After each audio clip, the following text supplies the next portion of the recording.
All right, so I have 7 o'clock, so we'll go ahead and we'll get started. Welcome to our midweek Bible study. In this class, we're studying Jesus, or finding Jesus in the Old Testament. And your reading for the week mainly came from the book of Daniel. So we'll talk about that in just a minute. If you're visiting with us, we want to take this opportunity to welcome you. We ask that you stay a little bit after class so we can get over to say hello and to meet. So let's talk a little bit first about the book of Daniel. So the book of Daniel is a very interesting book. It covers the time frame from when Judah was first deported into Babylon until the fall of Babylon. And the Israelites were deported. There were 3 different deportations. And so Daniel actually went to the first. The hard thing about Daniel, whenever we study or read Daniel, we have to remember that it's not in chronological order. Daniel 1 through 6 kind of describes the events that happen within the palaces and within the city, things like that in Babylon. And then 7 through 12 are visions.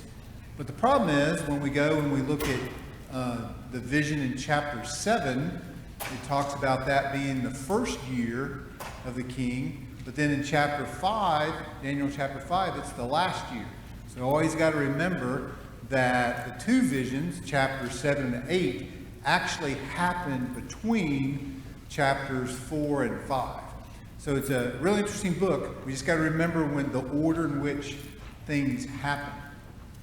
We kind of put it on a timeline, and I know it's probably a little bit difficult for you guys to see, or at least it's hard. It's a little better on the screen than on the TV back there, but in 605 is when Nebuchadnezzar makes Judah's king a vassal king, and he takes mainly just the princes and the noblemen from Judah and carries them back to Babylon. And that included Daniel. So Daniel went right around 605 BC. And then in 586, those in Judah kept uprising, causing problems. And so in 586, Nebuchadnezzar completely destroyed Jerusalem, and of course carried the rest over. In 562, Nebuchadnezzar dies. His son Nabonidus becomes the king of Babylon. And then in 563, he appoints his son Belshazzar to be co-regent, and then he goes off and travels the world and leaves his son in charge of Babylon. And then we talked a little bit about Cyrus the Great last couple weeks ago. And so in 539, Cyrus the Great, we'll talk a little more about this tonight, he conquers Babylon and kills Belshazzar, and then he lets the Jews, he actually lets every nation that the Babylonians have captured go back to their homeland. But that's kind of covers the book of Daniel. Let's review just a little bit, because it's talked a lot about in Daniel, but let's talk a little bit about what Isaiah prophesied about this everlasting kingdom. So if you remember, Isaiah in chapter 44 talked about this everlasting kingdom, and then he's the one who said Cyrus is going to be the person who's going to release those in exile, and they're going to come back and rebuild Jerusalem. And that was about 150 years before Cyrus ever became king. And so Isaiah talked about this everlasting kingdom. If we remember, the Jews were really upset about this whole idea of being carried over or off into Babylon, because they felt like God had broken the promise that he made to them about always having Daniel, and especially they thought Solomon had created this everlasting kingdom. So let's talk a little bit about this first, when Daniel first gets there, right? We're familiar with the story of Daniel, but if we go to chapter 1 in Daniel, it says, "Then the king commanded his chief eunuch to bring some of the people of Israel, both of the royal family and of the nobility, youths without blemish, of good appearance and skillful in all wisdom, endowed with knowledge, understanding, learning, and competent to stand in the king's palace and to teach them the literature and the language of the Chaldeans. Chaldeans is also the Babylonians. So when he first comes in, he doesn't take the king of Judah with him. He becomes a vassal or a puppet king, but he does take some nobility. So we do know that Daniel and his friends were in the upper nobility of the Israelites in Judah, and they get carried off with that first group that he takes. Very common practice. What the Babylonians would do is they would pick people who were well educated, looked good, train them or teach them their customs, their culture. Then they would use them as anything from advisors to ambassadors, right? But they tried to take the people they conquered and assimilate them very quickly, bring them out of their culture and assimilate them very quickly into their own culture. And so they wound up doing this with Daniel and as well as some of his friends. If we go to verse 7, it says, "And the chief of the eunuchs gave them names. Daniel he called Belshazzar. Then he renamed Shadrach, Meshach, and Abednego, renamed them from their Hebrew names into Chaldean or Babylonian names." So I don't know why we always refer to Shadrach, Meshach, and Abednego by the names given to them by the Chaldeans, but we always refer to Daniel as his name that's his Hebrew name. So I'm not sure why it wind up sticking, but be aware that Shadrach, Meshach, and Abednego, that's not their real Hebrew names, but rather those were the names that were given to them by this eunuch in Babylon. So he has friends. So we're going to jump right in. So in chapter 2, the king Nebuchadnezzar, he actually has two dreams. We won't talk too much about the second one. Let's talk about the first one, right? First one we're all familiar with that we read in verse 31 through 35. Well, a little bit before that. If we remember, none of his wise men, none of the ones who give him advice, none of them could interpret the dream. So Nebuchadnezzar said, "I'm going to kill them all," right? So Nebuchadnezzar had decreed that all his wise men would be put to death. This included Daniel and his friends. And so Daniel got wind of that, prayed to God. God told him about the dream. And when we pick up in verse 31, Daniel tells the king about his dream, right? If we remember this, let's start kind of in the middle. It says, "The head of this image was of fine gold, its chest and arms of silver, its middle and thighs of bronze, its legs of iron, its feet partly of iron and partly of clay. And as you looked, a stone was cut out by no human hand, and it struck the image on its feet of iron and clay and broke them in pieces. Then the iron, the clay, the bronze, the silver, and the gold all together were broken in pieces and became like the chaff of the summer threshing floor, and the wind carried them away so that not a trace of them could be found. But the stone that had struck the image became a great mountain and filled the whole earth." So he told him about this dream, what he dreamed, and then he interpreted that dream and told Nebuchadnezzar there'd be these four mighty kingdoms. The Babylonians were gold. Then you'd have the Medo-Persian. Then you would have the Greeks, and then the Romans. And at the bottom, what we typically see is the Romans ground over all these empires. So you had that feet in clay, and then that stone that came was Jesus and the establishment of the church. So he explained all this to Nebuchadnezzar.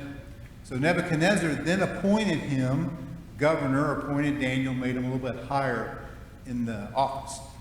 I don't have a slide on it, but if you remember the second dream of Nebuchadnezzar is that he dreamed that he was a tree or a stump, and the stump wound up being bound with chains.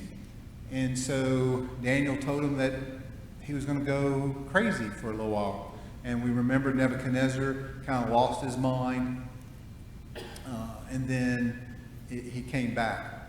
So that's that dream. So what we're going to do, we're going to jump to chapter 7. Because you remember, we're going to kind of do it in chronological order. So we're going to go to chapter 7, where Daniel has a vision. And so notice in Daniel chapter 1, it says, in the first year of Belshazzar, king of Babylon, Daniel saw a dream and visions of his head as he lay in his bed, and he wrote down the dream and told the sum of the matter. So it's that first year. Nebuchadnezzar has died. Nebuchadnezzar has appointed a king. That king has given his son to be co-regent. And it's in that first year of that son, which would have been Nebuchadnezzar's grandson, first year of his reign. Daniel says, verse 9, as I looked, thrones were placed, and the Ancient of Days took his seat. His clothing was white as snow, and the hair of his head like pure wool. His throne was fiery flames. Its wheels were burning fire. Go to verse 10. And a stream of fire issued and came out before him. 1,000 thousands served him, and 10,000 times 10,000 stood before him. And the court sat in judgment, and the books were open. Verse 11. And then, because of the sound of the great words, the horn was speaking. And as I looked, the beast was killed, and his body destroyed and given over to be burned with fire. So the first part of Daniel's vision, it's almost like he's in a throne room where court, like a king's court, is taking place. And notice that it talks about his clothing was white as snow. Well, what's the symbolism that's given there, right? Is that it's God setting court in judgment. And so this first part of the vision, most believe, is him looking at or seeing a judgment that winds up taking place. But then he sees 4 beasts. Well, before he does that, notice it says in 13 and 14, and I saw in the night visions, and behold, with the cloud of heavens, there came one like a son of man. And he came to the Ancient of Days and was presented before him, and to him was given dominion, glory, and a kingdom, that all people, all nations and languages should serve him. His dominion is an everlasting dominion, which shall not pass away, and his kingdom is one that will not be destroyed. That's one of the reasons we started in Isaiah chapter 44, because Isaiah prophesied about this everlasting kingdom. But I want to spend some time and us talk about this, 2 things. One, he sees this person like a son of man who came out of the clouds of heaven. So let's talk about that son of man a little bit. So in the New Testament, in the Gospels, Adam is referred to as the Son of God. Here we have this vision, Daniel has this vision of a son of man. So we have 2 different things that's talked about in the Bible, a son of God, we have a son of man. So what exactly is going on, and what is Daniel talking about here? So why was Adam in the Bible referred to as a son of God? Because he was created. He had no parents. So oftentimes you'll see Adam referred to as son of God because he was created by God. You'll then see Jesus often referred to as son of man to indicate that he had a fleshly mother, right? And that he was born as we are born as humans. And so the prophecy is very unique because you see him come from the clouds, go to this figure in white, sitting on the throne doing judgment. That figure, who is God, is now going to give the Son of Man dominion. So even though it says it's a son of man, the idea is that he is man, flesh, but yet he is also associated with deity or God. And so most believe that when you see this Son of Man, it's to help distinguish that Jesus, if you remember some of the arguments Paul dealt with, Paul dealt with the argument that Jesus wasn't flesh, that he was spirit.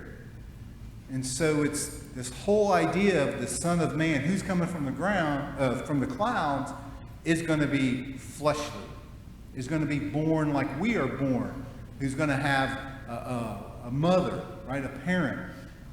And so it's very unique for us to keep in mind this whole idea of Daniel prophesying about a son of man who comes from the clouds, but yet he will have this kingdom that cannot or will not be destroyed.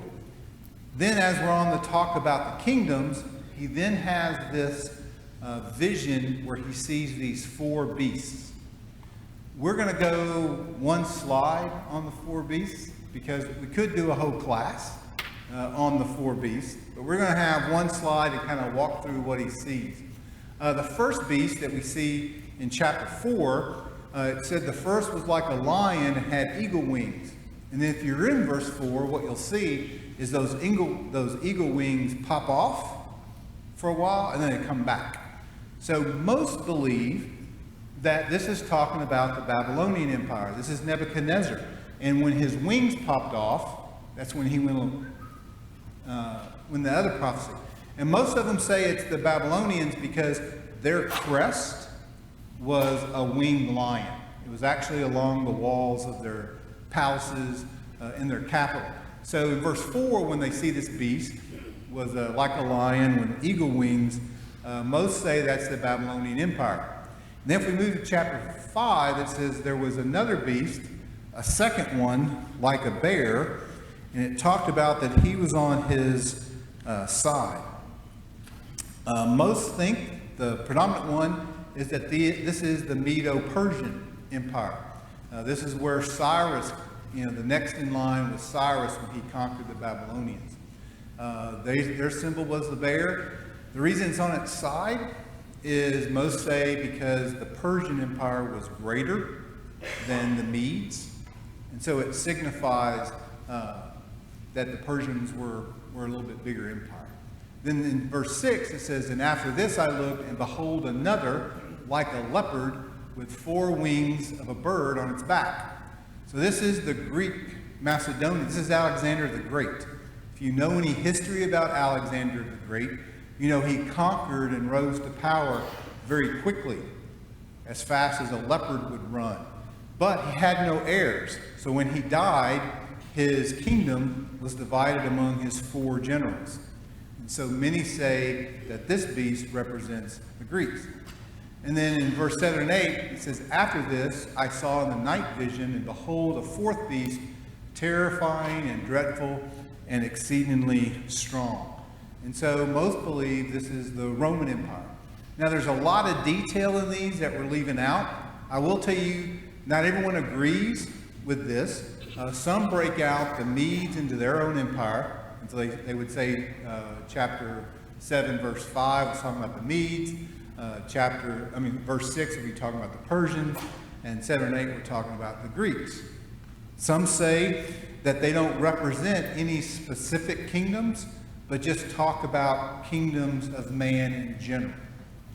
Mike Baker's opinion tends to follow what is here on the slide, basically because Daniel really focuses on the time of exile through the coming of Christ.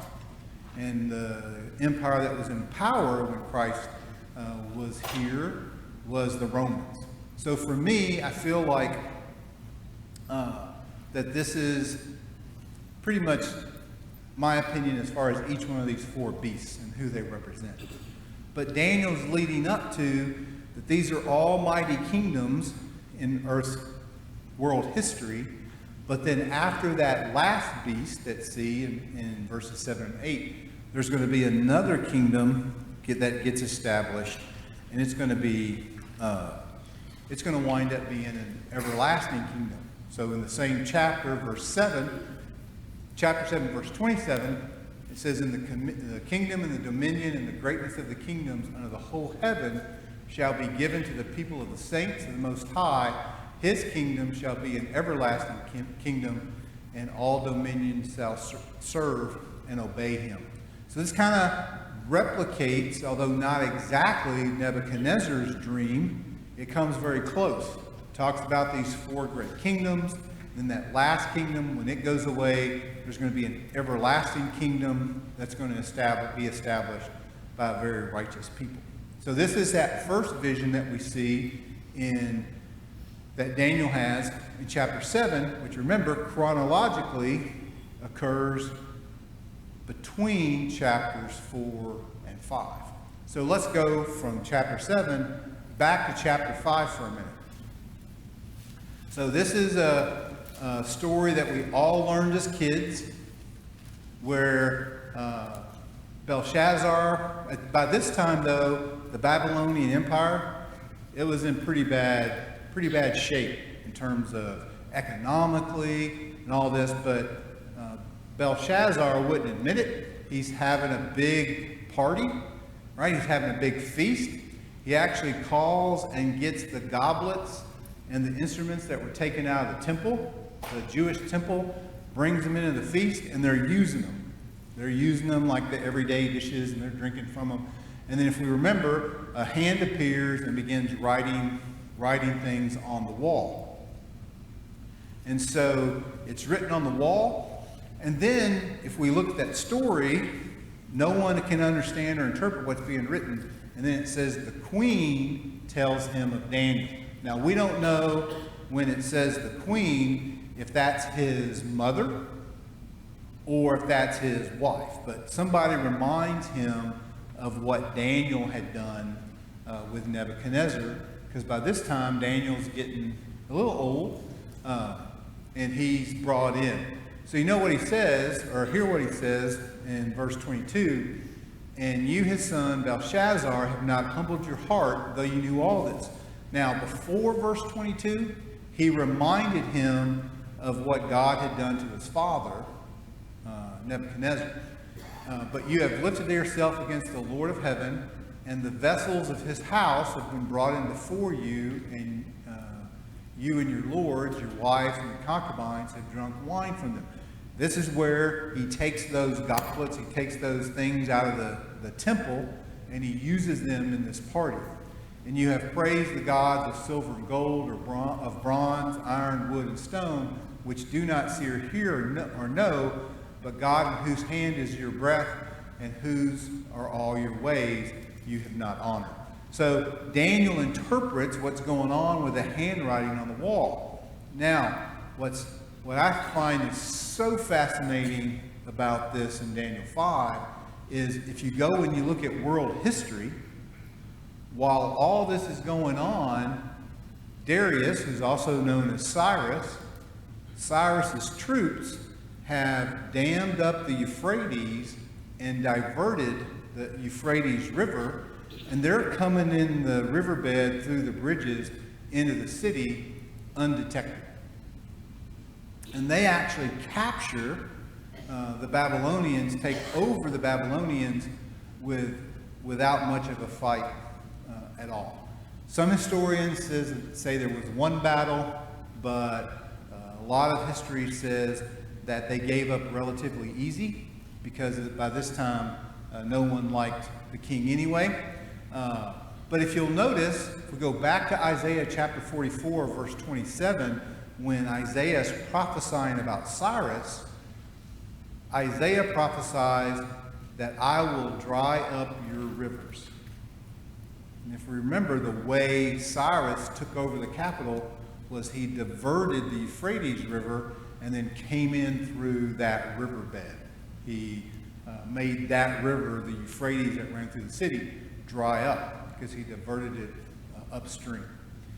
Daniel 5:30, verse 30 tells us that very night, the same night that Daniel interprets that vision of that hand, or the hand writing on the wall and what it wrote, that very night Belshazzar, the king, was killed, and just like that, the kingdom of Babylon was gone. So we moved from that statue of that head of gold into the next kingdom that's talked about. Now, what we see happening is, it's kind of like if you're, years ago, I came here, I moved into town to work for Intergraph. 9 years ago, 10 years ago, we were bought by a company called Hexagon. Well, to me, it was still the same thing. Had the same job, had the same title, just had that different management. Same thing happened when Cyrus took over from Babylon. Daniel stayed as an advisor to the king. Oftentimes, many of those people just stayed in that role they were in. I went to Russia in the early 90s. And I forget, we went to this town, and we were with some people from Rostov University. We went to this town, and as we're talking to the head of basically the head of the Environmental Protection Agency, and he kind of leaned over and he goes, he did the same thing when he was a communist. And so he stayed in the same position. The government changed, but he stayed in the same role. Same thing happened with Daniel. Because it's under Cyrus that Daniel gets thrown into the lion's den. So there's a switch between those kingdoms. So Daniel served both kingdoms. So now, because of time, we're going to kind of jump through and drop down to chapter 9. And so it says, in the first year of his reign, I, Daniel, perceived in the books of the number of years that according to the word to Jeremiah the prophet must pass before the end of the desolations of Jerusalem, namely 70 years. In the first reign of who? First reign of Cyrus. So in that first reign, Daniel is reading the word Jeremiah the prophet, or maybe he remembered the words from Jeremiah the prophet. But Daniel puts together that Jeremiah prophesied it would be 70 years, and then they'd be able to return home. At this time, Daniel is 66 to 67, and so he realizes it's very close to where they'll be able to go, or some remnant will be able to go back to Jerusalem.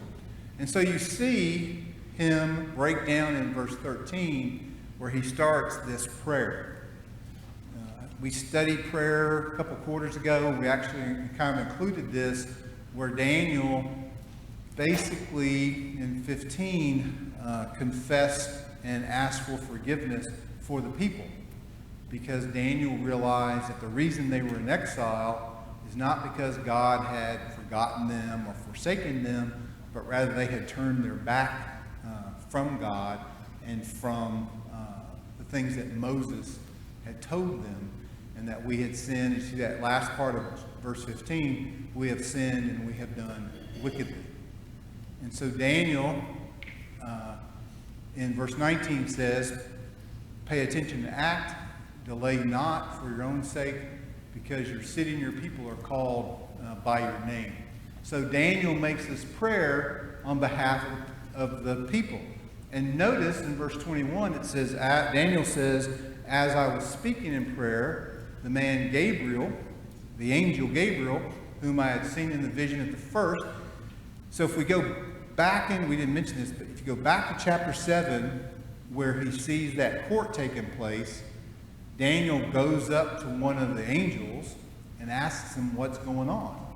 And Gabriel was the angel that answered him and told him about the judgment. So here we see that even while he was still praying, Gabriel came to him in a swift flight at the time of the evening sacrifice. And then Gabriel explains this whole idea of everlasting righteousness, that it's going to be coming in this kingdom as well as an anointed one. But he tells Daniel it's not going to be immediately. And if you keep reading in that book of Daniel, it actually talks about there's a 7 times 70 days, but they're not really days. So in the Hebrew, if we went back and looked, instead of them being days, it's actually years. So the angel tells Daniel that in 490 years is when Messiah, or when the Christ will come. And what we see, if you actually add up all the numbers and the dates, Daniel predicts when Christ would be born and when he would be crucified. But you got to understand that oftentimes in the Hebrew language, that day could actually mean a day, or it could be a year, depending upon the Hebrew word that gets used. But Daniel predicts both, when the Messiah is going to roughly be born and when he's going to wind up being crucified. And then notice what he says in verse 2. And many of those who sleep in the dust of the earth shall awake, some to everlasting life, and some to shame and everlasting contempt. So toward the end of Daniel, Daniel starts, his prophecy includes this whole idea of this final judgment, where those who are asleep, those who have died, that they will raise, and they'll either have everlasting life, or some will be everlasting contempt. So Daniel talks about this righteousness, talks about this judgment. And then it says that those who are wise shall shine like the brightness of the sky above, and those who turn many to righteousness like the stars forever and ever. And then Daniel ends. And then we pick up, chronologically, we pick up in the book of Ezra. So in Ezra, chapter 1, verse 1, it says, in the first year of Cyrus, the king of Persia, that the word of the Lord by the mouth of Jeremiah might be fulfilled, the Lord stirred up the spirit of Cyrus, king of Persia, so he made a proclamation throughout all his kingdom and also put it in writing. Thus says Cyrus, the king of Persia, the Lord, the God of heaven, has given me all the kingdoms of the earth. He has charged me to build him a house at Jerusalem, which is in Judah. Whoever is among you or of all his people, may his God be with him, and let him go to Jerusalem, which is in Judah, and rebuild the house of the Lord, the God of Israel. He is the God who is in Jerusalem, and let each survivor in whatever place he sojourns be assisted by the men of his place with silver and gold, with goods and with beasts, besides freewill offerings for the house of God that is in Jerusalem. So notice, Ezra says in the first year of his reign. That's what Daniel, same thing Daniel said when he talked about Jeremiah, figured out 70 years in the first year of his reign. So Cyrus the Great, king of Persia, God stirred him to let the Israelites go back to Jerusalem and build that temple. And not only did he allow them to go back and build the temple, he also funded it. He provided funds. He provided and told those who were around to give them plenty of help. But that was his decree. So that's kind of where we're going to stop in the Old Testament. Now we're going to pick up and see where those are fulfilled in the New Testament. Next week, we'll actually talk a lot about that rebuilding of that temple and how the minor prophets prophesied that there would be another temple coming, which would be their predictions and prophecies about Jesus. So let's go back to the New Testament. Let's start in Mark 2, verse 1 and 12. Story we all know. It's the story where Jesus is in a very crowded house, and a paralytic and his friends bring a paralytic to him and then lower him through the roof. So they lower him through the roof, and everybody's watching Jesus. And if we remember the story, Jesus didn't tell him at first that you were healed. Rather, he forgave him of his sins.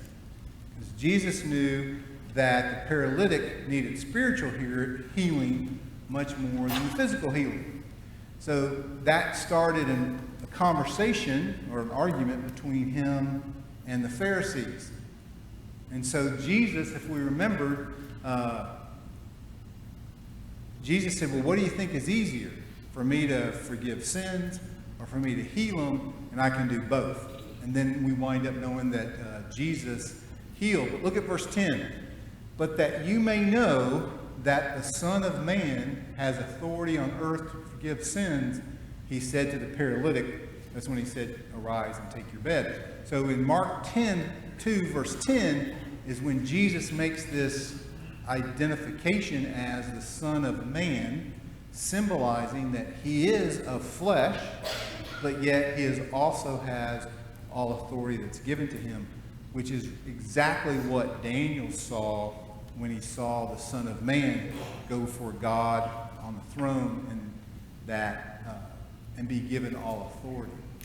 Then if you notice in Mark 8, verse 31, and he began to teach them that the Son of Man must suffer many things and be rejected by the elders and the chief priests and the scribes and be killed, and after 3 days rise again. So we see in verse 31 that he talks about the Son of Man, but he's fulfilling the prophecy that's made by Isaiah. because Isaiah talked about that the servant would suffer. And then in Mark 13, verse 26, and then they will see the Son of Man coming in clouds with great power and great glory. If we remember, going back to what Daniel said, he's going to see the Son of Man coming from the clouds and then be given all this authority. Daniel, that's what we saw in Daniel 7, verse 13. In the clouds of heaven there came one like the Son of Man, who came to the Ancient of Days and was presented before him. That Ancient of Days is God, dressed in white on the throne within that court. And then in Mark 14, verse 62, and Jesus said, I am, and you will see the Son of Man seated at the right hand of power and coming with the clouds of heaven. And we wind up seeing how this gets, once again, this is this whole idea of having that authority. But that notion of Son of Man is very important, because you have to believe that Jesus was a man, that he was human, that he was of flesh. And so time and time again, when we see that phrase, Son of Man, that indicates a human, fleshly being. Not where Adam is called Son of God because Adam was created, but rather Jesus is referred to as the Son of Man. In Acts 1, 9 through 11, where the Son of Man ascends into heaven, notice that it says, toward this is this Jesus who was taken up from you into heaven will come in the same way as you saw him go into heaven. So let's go look at Hebrews. So if you'll notice, hopefully you've noticed through the quarter that we go to Hebrews quite a lot. And that's because Hebrews is written to the Jews. And it's an argument about the prophecies in the Old Testament and how they've been fulfilled. And the new covenant is much better. So if you look at Hebrews chapter 2, verses 6 through 8, it has been testified somewhere, what is man that you are mindful of him, or the Son of Man that you care for him? You've made him for a little while lower than the angels. You've crowned him with glory and honor, putting everything in subjection under his feet. So we see once again that whole idea of Son of Man. And it says you've made him lower than the angels, simply meaning that he went from a spiritual being into a fleshly being. Hebrews 2, 17, 18. Therefore he had to be made like his brothers in every respect, so that he might become a merciful and faithful high priest in the service of God, to make propitiation for the sins of the people. For because he himself has suffered when tempted, he is able to help those who are being tempted. So there's this whole argument about that Jesus was flesh and blood, and he was the Son of Man. And now, on our time, let's talk a little bit about this whole idea of living in exile. Because I think we talked last week about how there were many benefits and good that came out of the Israelites being put into exile. We talked about how the Old Testament is a pattern for many things. And I think this whole idea of the exile applies to us today. So let's look at 1 Peter chapter 2, verses 11 and 12. Behold, beloved, I urge you as sojourners and exiles to abstain from the passions of the flesh, which wage war against your soul. Keep your conduct among the Gentiles honorable, so that when they speak against you as evildoers, they may see your good deeds and be glorify God on the day of the visitation. So let's close with a couple of takeaways that apply to us today. And let's look at this verse, and let's look at three parts of it. First is that Peter tells us that this is not our home, that we are in exile, that we are exiled. If you think about what we've talked about in Daniel, you had the Israelites, those who were promised a land, but because they did not keep God's commandment, they were exiled into Babylon. But if you look at the life of Daniel, if you look at his friends Shadrach, Meshach, and Abednego, what you'll notice is they might have been assimilated into the learning, but they weren't assimilated into that way of life. That Daniel, Shadrach, Meshach, and Abednego, even though they were exiled in a foreign land, they didn't act like the people. They didn't act like the Babylonians. They set an example for the Babylonians. They influenced many of the Babylonians. And so as we look at 1 Peter, I think one of the reasons we look at that exile in the Old Testament is because that is a pattern on how we should live in exile today. That this is not our home. We are sojourners. We are in exile. But just as Daniel and his friends did, we need to abstain from the culture and the things that are going on in the world that we're exiled in. And how do we do that? Notice two things. First, it says, abstain from the passions of the flesh, which wage war against your soul. So while we're in exile, there's a war going on for our souls, and we're to abstain from those passions of the flesh. Just like, what's the famous story we know about Daniel, Meshach, Shadrach, and Abednego, is they abstained from the rich food that was being served in the king's court, and they asked for a different food. And the second thing it says, keep your conduct among the Gentiles honorable, so that when they speak against you as evildoers, they may see your good deeds and glorify God on the day of visitation. Go back and read. So imagine Daniel, King Nebuchadnezzar says, we know in this dream I was a stump. And then I got bound by chains. What does that mean? Imagine Daniel having to tell the king, well, that means you're going to go crazy. You're going to howl at the moon. You're going to eat grass. I would think that would be very difficult for him. But notice when Daniel tells him the truth, is Daniel thrown in prison, or is Daniel given more authority? Whenever we read in the book of Daniel, when Daniel answers truthfully, interprets these dreams, which in a way are kind of not really great for who he's interpreting to, he always winds up being elevated rather than punished. So when we look at 1 Peter tells us that even though we are exiled in a land that's not our home, we still have to be honorable with our conduct. Our conduct should always reflect back to God and give him the glory.